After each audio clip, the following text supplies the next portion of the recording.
El doctor Adrián Correa es el director de la Unidad de Planeación Minero-Energética. Es una institución de carácter eminentemente técnico. Estuvo en la reunión en la cumbre de ayer en la Casa de Nariño. Esta UPME es clave para entender lo que está pasando con el sistema energético nacional. Esta mañana el presidente Petro está reconociendo en un trino que le envía, refiriéndose al tema de Ecuador, está reconociendo la crisis por la que estamos atravesando. Dice el presidente Petro: siento mucho por el pueblo ecuatoriano que comience el racionamiento eléctrico allí, en ese país. Mi compromiso con el presidente Lasso, el anterior, antes de Novoa, fue proveer el servicio hasta que no se pusiera en peligro la misma estabilidad eléctrica de Colombia. Quiere decir, leído de otra manera, claro que hay riesgo de estabilidad para el sistema eléctrico en Colombia. Doctor Correa, buenos días. ¿Qué tal? Muy buenos días, ¿cómo están? Doctor Correa, la UPME, la Unidad de Planeación Energética en Colombia, ¿cómo está viendo las posibilidades de un racionamiento, de un apagón en Colombia? Bueno, hay que decir que nosotros cumplimos con un papel muy importante en toda la situación energética en estos momentos, y es que hacemos la Secretaría Técnica de un espacio muy importante que reactivamos desde hace un poco más de un año, que es la Comisión de Seguimiento a la Situación Energética.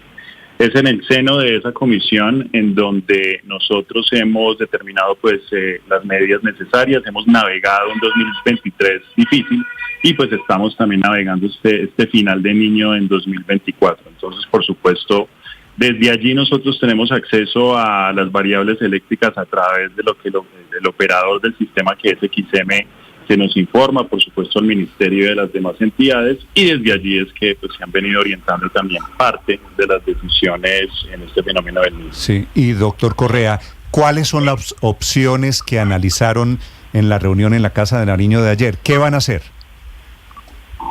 Bueno, pues más que lo que vamos a hacer, que parte ya se sabe, es también comentar lo que hemos hecho, que ha sido bastante. Creo que, he escuchado que apenas empezamos a tomar medidas y realmente hace ya bastante tiempo venimos ajustando muchos temas de la regulación. Venimos también haciendo seguimiento precisamente de las plantas que en este momento son las llamadas a cumplir con sus obligaciones de energía firme. Se han establecido diferentes mecanismos para establecer algo que se llama las rutas de los combustibles, carbón, gas natural y gas natural, esto desde hace un año. Es decir, las plantas térmicas, por ejemplo, en este momento que están operando, también han sido objeto de nuestro seguimiento y ha habido una coordinación constante para que el suministro pueda dar. Pero, doctor Correa, fuera de hacer seguimiento, hacer seguimiento es mirar lo que hacen los demás. ¿Cuáles son las medidas que ustedes han tomado? Que usted me dice que han sido muchas. Sí, claro, por ejemplo, le cuento un par, por ejemplo, hay bastantes, hay 43, pero no los voy a aburrir con eso. Tema, por ejemplo, el año pasado se habló mucho del tema comercial, ¿cierto? Que había una dificultad para la caja de algunas de las comercializadoras. Sobre eso se trabajó fuertemente. Eso se solucionó a tal punto que en este momento no se habla de ese tema. También se solucionaron temas de exposición a bolsa. Se ha hecho también, por supuesto, la entrada, se ha acompañado la entrada de diferentes plantas solares, térmicas, que justo en este momento también están dando una mano. Esto que hace parte de lo que explica por qué en un marzo que rompió récords históricos, marzo fue el mes más seco de los últimos 40 años, eso explica por qué marzo lo hemos podido pasar atendiendo la demanda de manera segura y confiable, y en esta última onda de calor también se ha podido atender la demanda. Sin esas medidas la discusión seguramente sería otra. Sí. ¿A quién le correspondía en el gobierno, no sé si a ustedes, doctor Correa, o a quién, hacer una campaña para que la gente ahorre energía? Campaña que está haciendo Bogotá y que no ha hecho el gobierno nacional. ¿Por qué razón? Pues esta campaña se ha desarrollado desde el año pasado. Obviamente, cuando ya en la opinión pública se generan este tipo de discusiones y se prenden muchas más alertas, obviamente la gente ya empieza a poner atención. Pero esto ya había iniciado desde el año pasado. Uno podría ser autocrítico, yo podría decir, sí, tal vez nos ha faltado un poco más de ímpetu. Seguramente ha faltado un poco más. Campañas de ahorro y uso eficiente de agua y energía, uso eficiente de aires acondicionados. Lastimosamente hay que decir algo. Estas campañas, inclusive en este momento, para agua y para energía eléctrica, pues poco impacto han tenido. Todavía yo creo que no solamente los ciudadanos, sino yo creo que también sectores de turismo, hotelero, industrias, comercio, todavía no vemos y no han captado este mensaje que vemos a través de acciones realmente simples, por ejemplo, cambiar las temperaturas de los aires acondicionados, podríamos lograr ahorros importantes. Pero digamos que esto es parte de lo que tenemos que cambiar, esto es parte del chip que tenemos que cambiar y, por supuesto, en este punto, como una medida, obviamente, para anticiparnos, el Ministerio pues está determinando también ya a nivel normativo algunos incentivos pues para el ahorro de energía. Sí, eso le quería preguntar. ¿Cuáles son esos incentivos, doctor Correa?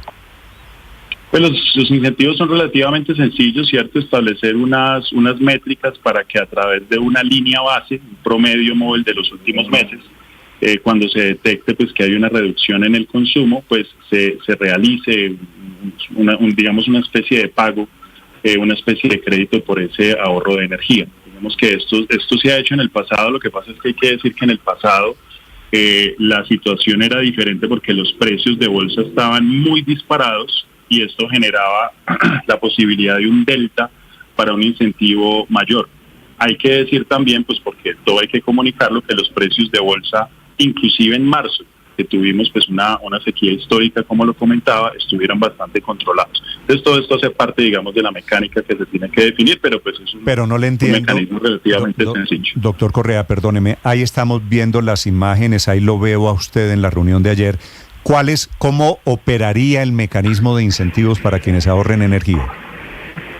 Este detalle lo está definiendo el Ministerio, eso no lo define pues la Unidad de Planeación Minera Energética, pero como le digo, es un mecanismo que establece una línea base, determina si uno consume por debajo de esa línea base de su propio consumo y se establece un incentivo. Sí. Y si yo ahorro, me bajan la tarifa frente al histórico de lo que he consumido, me imagino. Correcto, es una medida de ese tipo. Se da un incentivo mediante ahorro que incentiva precisamente la disminución del consumo. ¿Usted sabe que eso lo hizo el gobierno Santos en el riesgo de racionamiento que tuvimos hace 8 años? Sí, se hizo en ese momento, se hizo de manera muy precipitada porque este mecanismo nosotros lo hemos discutido por muchos meses y precisamente se ha definido pues como una medida que en su momento se iba a tomar, pero que en algún momento no era necesario. Sí, es que hace 7 años sí, se definió esta medida, pero cosas que, por ejemplo, el público no sabe es que esto generó problemas porque no se pudo netear, no se pudo hacer el neteo entre los que consumieron más, que iban a pagar, y los que consumieron menos, que recibían un beneficio, y al final de cuentas esto lo terminó pagando el usuario final, es decir, lo terminamos pagando todos los colombianos. Entonces lo que no queremos es repetir esa historia y definir pues un mecanismo mucho más sencillo, mucho más simple y pues para que genere el ahorro que queremos. Sí. Acá es importante también mencionar lo siguiente, y la es referencia que le hay hago a usuarios... Santos. La referencia que hago a lo que hizo Santos es porque aquí, a diferencia de ese tema hace 7 años y medio, ustedes esperaron literalmente hasta el último día. El IDEAM pronostica que a partir de mañana comienza a llover y no ha habido ni campaña ni ha habido mecanismo de incentivos. ¿Por qué esperaron hasta el final como hasta el último, no solo día, hasta el último minuto? No esperamos hasta el último día porque el último día sería que el operador del mercado recomendara un racionamiento. Eso sí ocurrió en el 2015-2016. Eso no ha ocurrido en este momento y precisamente lo que queremos hacer es no llegar a ese momento y anticiparnos, no solamente con la medida de ahorro, sino por ejemplo con la medida de las exportaciones a Ecuador, que ya se tomó, con la medida de las plantas térmicas, que ya se tomó, con la medida de liberar gas para algunas plantas que pueden utilizar gas, que se está tomando en este momento. Todas esas medidas lo que han hecho precisamente es anticiparnos para no llegar a ese, como usted lo llama, ese último minuto. A ese último minuto pues no hemos llegado, ¿sí? Es decir, estamos anticipándonos para poder sobrellevar un abril y lo que estamos haciendo es pensar en el peor escenario, es decir, pensar que abril va a ser como marzo, que fue histórico. Entonces, estamos navegando este abril pensando en el peor escenario de aportes hídricos En ese sentido es que estamos tomando las medidas, es decir, para sobrevivir de tal manera que por cosas, digamos, que pueden pasar, por otra onda, como la de los últimos días, pudiéramos tener unos días absolutamente deficitarios. Sí. Esas son las medidas que estamos tomando precisamente pensando en el peor escenario. Claro, pero doctor Correa, usted es el experto en materia de energía, pero escuchando a colegas suyos dicen, mire, estamos tan al ras que si una térmica tuviera que salir a mantenimiento como es habitual, estaríamos abocados prácticamente a un racionamiento porque estamos justamente sobre el límite. Hoy incluso de nuevo se reporta una disminución en el nivel de los embalses por parte de XM, hablo de hoy martes. ¿Por qué, doctor Correa, las medidas se toman en los últimos tramos de la situación, de la contingencia? Y se lo pregunto en particular por 2 puntos. Uno, porque hasta hace muy pocas horas Colombia le seguía vendiendo energía a Ecuador, mucho menos que lo que se vendía hace unos meses, pero se seguía vendiendo. Ya hoy aparece que no estamos vendiendo la energía a Ecuador, pero se seguía vendiendo.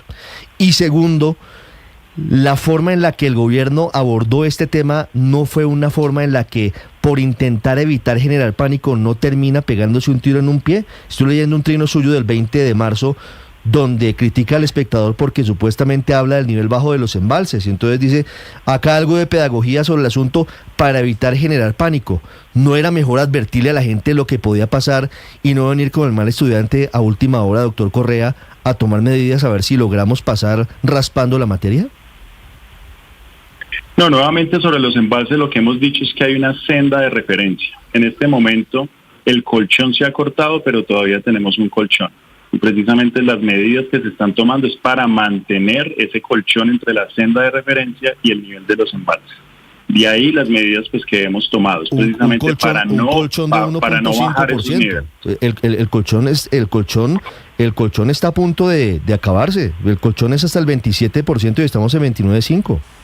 Ricardo, y doctor Correa, es sí, que mire, correcto, pero déjame hablar un poco del 27% porque sobre eso también hay que hacer pedagogía. Es decir, el 27% es el límite en el cual existe, entonces entramos en una zona de un posible riesgo de desabastecimiento, que es un mecanismo que ya, digamos, está establecido pues en la reglamentación.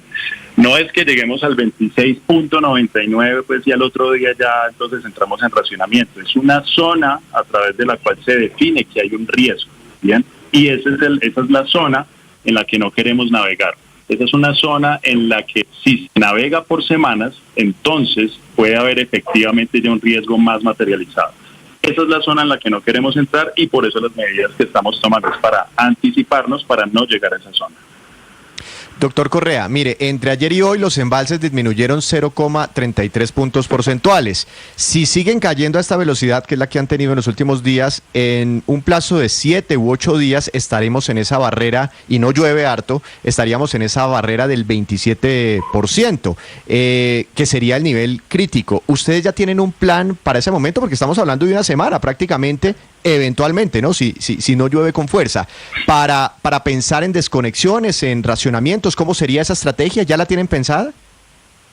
Sí, entonces precisamente lo que estamos comentando de las medidas de los últimos días es para no llegar a ese punto. ¿Cómo? A través de los incentivos que estábamos discutiendo hace un momento, a través de la mejor gestión de embalses individuales en donde también hay una oportunidad, porque también hay que decir que hay embalses que tienen mucha energía todavía que se puede utilizar y que pueden ser mejor gestionados, una estrategia para liberar gas, para que otras plantas puedan utilizarlo de tal manera que se haga también una mejor gestión de todos los recursos, particularmente térmicos. Inclusive estamos tratando de activar algunas plantas que han estado apagadas en los últimos meses pues, por diversos temas comerciales. Entonces, precisamente estas medidas son las que nos permiten pues no llegar a gastarnos ese colchón. Nuevamente pensando y que vamos a tener un abril muy deficitario, pensando que lo tendríamos como marzo.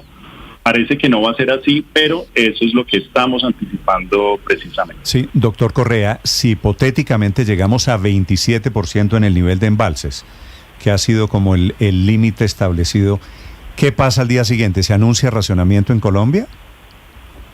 No funciona de esa manera. Es decir, hay una banda a partir de esos niveles. De hecho, esos niveles cambian diariamente, ¿cierto?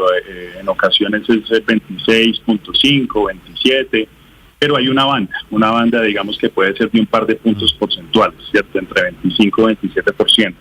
Si el nivel permanece un par de semanas en esa banda, entonces en ese momento se activan diferentes mecanismos para determinar cuál sería el siguiente paso. Ese es el punto al que no queremos llegar, ¿cierto? El punto al que nos estamos pues, en esa banda por un tiempo considerable. Pero si llegamos entonces, a 26, usted me dice hay un pedacito, ok, no es que llegamos a 27 y en ese momento se anuncia racionamiento. Pero si llegamos a 27 o a 26, comenzamos a pensar en racionamiento, ¿verdad? Sí, en ese momento el operador del sistema, a través de sus análisis eléctricos, y esto es muy importante mencionarlo, el que determina, ¿cierto?, cuál es el paso a seguir es por supuesto quien opera el mercado, que es el que tiene todo el detalle técnico, ¿cierto? Nosotros, por supuesto, discutimos una generalidad, pero el operador es quien define ese tipo de escenarios, ¿cierto? Por eso decimos, no queremos llegar a esa banda en donde se tenga que eventualmente analizar ese tipo de...